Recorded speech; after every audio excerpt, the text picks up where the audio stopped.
చాలా ఒక అవమానకరంగా మాకు ఒక మన విలేకరి చాలా ఒక అవమానకరంగా మాట్లాడినాడు. ఈ పేపర్ స్టేట్మెంట్ చేయడం మాకు అసలు చాలా మనోభావాలు దెబ్బతిన్నాయి. ఒక కుల సంఘాలకు ప్రజల కోసం పోరాడే వాళ్ళకు తర్వాత విలేకరులు నిత్యం శ్రమిస్తూ విలేకరులు ప్రతి సమస్యని ఏదన్నా కానీ తప్పుడు మార్గంలో నచ్చే వాళ్ళకి జర్నలిస్టు తిప్పబడుతుంటే వాళ్ళని ఒక గుట్టం విలేకరులు అన్నాడు. తర్వాత ఈ పోలీస్ డిపార్ట్మెంట్ను ఒక అవమానకరంగా మాట్లాడినారు. కాబట్టి ఖచ్చితంగా దీన్ని కలెక్టర్ గారికి అంతేలా ఈ పత్రికా విలేకరు ఎవరైతే నకిలీ విలేకరు ఉన్నారో వాళ్ళ మీద ఖచ్చితంగా చట్టపరమైన చర్యలు తీసుకోవాలా. వాళ్ళకు ఎప్పుడు ఏ పేపర్ కూడా వాళ్ళకి విలేకరు పోస్ట్ ఇవ్వకుండా వాళ్ళని కన్నా డిస్మిస్ చేసి పడేయాలని ఈరోజు ప్రతి డిపార్ట్మెంట్లోనే ఇది బ్లాక్ మెయిల్ పెట్టినారు సార్. ఇది మాకు ఈరోజు ప్రెస్ మీటు ఇవ్వడం కారణం ఏమంటే మొన్న శనివారం రోజు 22వ తారీఖున ఒక మన పేపర్ విలేకరు చాలా అవమానకరంగా పోలీస్ డిపార్ట్మెంట్ గురించి కుల సంఘాల గురించి తర్వాత జర్నలిస్టు విలేకరులు కొట్టం విలేకరులని వాళ్ళని చాలా అసభ్యంగా యూట్యూబ్ విలేకరులని మాట్లాడడం జరిగింది. దాని కొరకనే మాకు కుల సంఘాల తరఫున మా ఎంఆర్పిఎస్ తరఫున మండల అధ్యక్షుడు దేవరాజు గారికి అలాగే మాజీ ప్రజా సంఘాల నాయకుడు హరి గారికి అలాగే మాధవకృష్ణబాబు గారికి అలాగే ఇక్కడ ఉన్నటువంటి అందరికి అరణ్యకు రంగస్వామినకు బీసీ సంఘాల నాయకుడు సురేష్కి అందరకు మా ఎంఆర్పిఎస్ ఉద్యమ నమస్కారాలు. నా పేరు నాయకంటి గిద్దయ్య. నేను మాజీ మండల అధ్యక్షుడిని ఎంఆర్పిఎస్ సీనియర్ నాయకుడిని. ఈ మన విలేకరు మన అనే పేపర్ విలేకరు ఎంతవరకు ఇది కరెక్టు ఇట కుల సంఘాలని బ్రోకరిజం చేస్తున్నాడని ఎంతవరకు కరెక్ట్ అనేది నాకు అర్థం కావడం లేదు. ఎందుకంటే ఈ మన విలేకరు వేసిన దానికి మేము 3 నాళ్ళ నుంచి చాలా అవమానాలు అసలు ఏంది విలేకరు బ్రోకర్లు అనడం. మేము ప్రజల కోసం ఎంతో ఉద్యమాలు చేస్తున్నాము. ఎంతో ఏదైనా సమస్య వస్తే కుల సంఘాలకు తప్ప ఎవరికి చెప్తారు? జర్నలిస్టులకు తప్ప వీళ్ళు ఎంతో అయినా మేము విలేకరులు అంటే మాకు అపారమైన గౌరవం ఉంది. విలేకరులు అంటే మేము ఈరోజు ఉద్యమం ఎంఆర్పిఎస్ స్థాపించిన నుంచి ఉద్యమాలు చేస్తున్నామంటే ఈరోజు జర్నలిస్టులే మమ్మల్ని పైకి తేవడానికి కారణం. విలేకరులని పట్ల మాకు ఎంత గౌరవం ఉందో ఆ గౌరవం లేకుండా ఒక ఈ విలేకరు వ్యక్తిగతంగా పేపర్ వాడుకుంటున్నాడా లేకపోతే మాత్రం సమాజం కొరకు ప్రజల కోసం పేపర్ వాడుతున్నాడా? ప్రతిదీ వ్యక్తిగతంగానే వాడుకుంటున్నాడు పేపర్ని. ఈ మన విలేకరు పేపర్ మీద ఖచ్చితంగా చర్యలు తీసుకోవాలా. సరే ఏదైనా ఈ ప్రజా సంఘాల ఈ కుల సంఘాల వాళ్ళు ఖచ్చితంగా ఏదైనా కానీ బ్రోకర్ పనులు చేసింటే నిరూపించి మా మీద చర్యలు తీసుకోవాలి. ఏ కుల సంఘ నాయకుడైనా కానీ చట్టం ఎవరికి చుట్టం కాదు.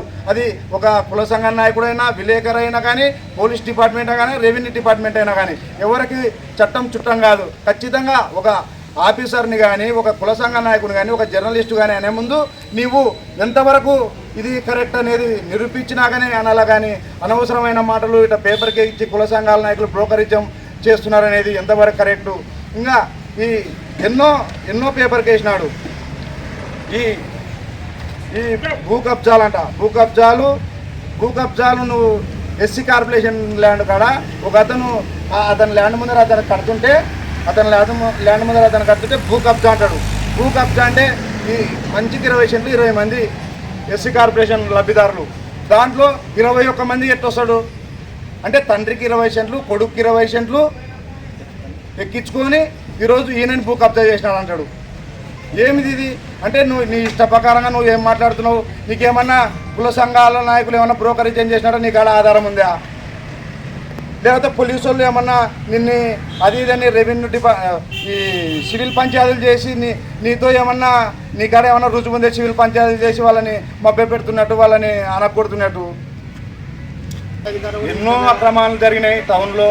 వెల్దుర్తి టౌన్లో వంకలైతేనేమి వాగులైతేనేమి ఎన్నో అక్రమాలు జరిగినాయి. ప్రతి దాని మీద మా పోరాటం వల్ల అక్రమాలు జరగకుండానే ప్రజా సంఘాలు కానీ కుల సంఘాలు కానీ ఏదైనా కానీ జర్నలిజం కానీ చాలా వరకు అలాంటివి నీకు కనబడవా? నీకు ఇదొక్కటే ఎందుకు వన్ సైడ్ చేసి వ్యక్తిగతంగా టార్గెట్ చేస్తున్నావు? నీకు కబ్జాలే కావాలంటే దండికి చూపిస్తాం వెల్దుర్తిలో రా. మేము కుల ప్రజా సంఘాలను నువ్వు రా విలేకరిగా నీకు దండికి చూపిస్తాం. అంటే ఒక చోట కబ్జా అంటావు, ఒక చోట బ్రోకర్లు అంటావు, పోలీస్ స్టేషన్ ప్రతి ఆఫీస్లో ఏ ఆఫీస్లో కూడా నీ దందనే నడుస్తుంది. ఏ ఆఫీస్లో కూడా నువ్వే కూర్చుంటున్నావు. ప్రజలు ఎవరైనా వస్తే అబ్బా ఈయన ఏమైనా విలేకరా రాజకీయ నాయకుడా ఇడ కూర్చుంటున్నాడు ఆఫీస్లో అంటున్నారు. నీ కథ నువ్వు పెట్టుకొని నువ్వు అందరినీ ఇంత మభ్య పెడుతున్నావు. ఆఫీసర్లని అసలు ఆటంకాలు కలిగించుకుంటా ప్రతి విషయంలో నీ జోక్యమే ఉంది. వెల్దుర్తి టౌన్ గ్రామంలో అసలు ఎంత కక్షలు లేకుండా ప్రశాంతంగా బతుకుతున్నాం. ఎప్పుడే కానీ బీసీలు, ఎస్సీలు, మైనార్టీలు, ఎస్టీలు అందరం ఓసీలు కానీ ఎవ్వరం ఇట్లా కొట్లాడుకోకుండా ఇట్లా రాత్రి కొట్లాడితే పొద్దునకి ఒకటే అన్నదమ్ముల్లో బతికే వాళ్ళము. నువ్వు ఈ వల్ల పేపర్లకు వేసి వ్యక్తిగతంగా పేపర్లకు వేసి కక్షలు పెంచి కక్ష కారణాలు పెంచి ఇబ్బంది పెడుతున్నావు. ప్రజల్ని ఇబ్బందికరంగా మారుస్తున్నావు. మొన్న ఒక ఎల్జీ జ్ఞానేశ్వర గౌడ్ అని ఒక బీసీ నాయకుడు మిషన్లు కుట్టు మిషన్లు 13,200కు 13,200కి ఇస్తే 13,200 నుంచి సబ్సిడీకి 6,700 6,800కు ట్రాన్స్పోర్ట్ ఛార్జీతో ఇస్తుంటే దానికి నువ్వు అంతా కొత్త దందా మార్కెట్లో కొత్త దందా మొదలైంది. 5,000ది 20,000 అంటూ వాటిని 6,700లకు సబ్సిడీ అంటూ వెర్రి గొర్రెల్ని చేస్తున్న మరో స్కీము. పార్టీ తెచ్చిన వారికి 200, అమ్ముతున్న వారికి 500, భలే వ్యాపారం అంటాడు. ఏమిది నువ్వు ఇట్లా ఎవరిని కక్షలు పెంచనీక స్టేటస్లో పెట్టుకున్నాడు. ఇది ఎందుకు కక్షలు పెంచనీక? నువ్వు అన్నీ లేనివి ఉన్నట్టు లేనట్టు. విలేకరులు అంటే మాకు ఎంత గౌరవం అంటే ఉన్నది ఉన్నట్టు అద్దంలా చూపించే విలేకరులని గొట్టం విలేకరులు అంటావు. ప్రతిదీ నువ్వు ఇలానే మాట్లాడతావు. ఏం నువ్వంతా ఏది ఏమైనా కానీ చట్టపరమైన ఇతని పైన చట్టపరమైన చర్యలు తీసుకోవాలా. ఇటువంటి మళ్ళీ జరగకుండా మాకు బహిరంగంగా క్షమాపణ చెప్పాలా. లేదంటే కానీ ఇతని పైన చట్టపరమైన చర్యలు తీసుకోవాలని నేను మనస్ఫూర్తిగా కోరుకుంటున్నాను. నా పేరు అది వెల్దుర్తి గ్రామ ప్రజలకు పత్రిక విలేకరులకు నా నమస్కారములు. గ్రామ ప్రజలకు పత్రిక విలేకరులకు నా నమస్కారములు.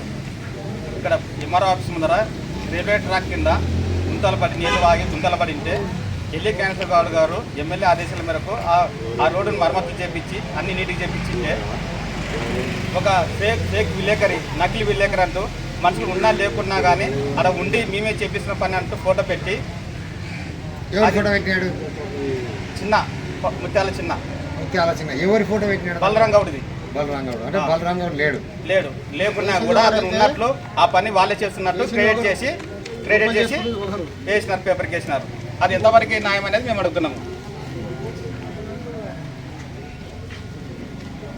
అంటే ఫేక్ న్యూస్ ని క్రియేట్ చేశాడు అనేది అంటే ఫేక్ న్యూస్ క్రియేట్ అనేది ప్రజలు అనుకూలంగా ప్రజలకి అందుబాటులో ఉండి నిజాలు తెలుసుకొని రాయాలి. కానీ ఉన్నవి లేనివి ఉన్నట్టు రాయడం ఇది కరెక్ట్ కాదు. కుల సంఘాలంటే కుల సంఘాలని విమర్శించి కుల సంఘాలని బోకర్లని ఇవన్నీ అనడం కరెక్ట్ కాదు. విలేకరుల మీద చర్య తీసుకోవాలని మనస్ఫూర్తిగా కోరుచున్నాను. ఏ విలేకరు మీద? మన విలేకరి, మన ఛానల్ విలేకరి, మన పేపర్ ఉంది కదా విలేకరి.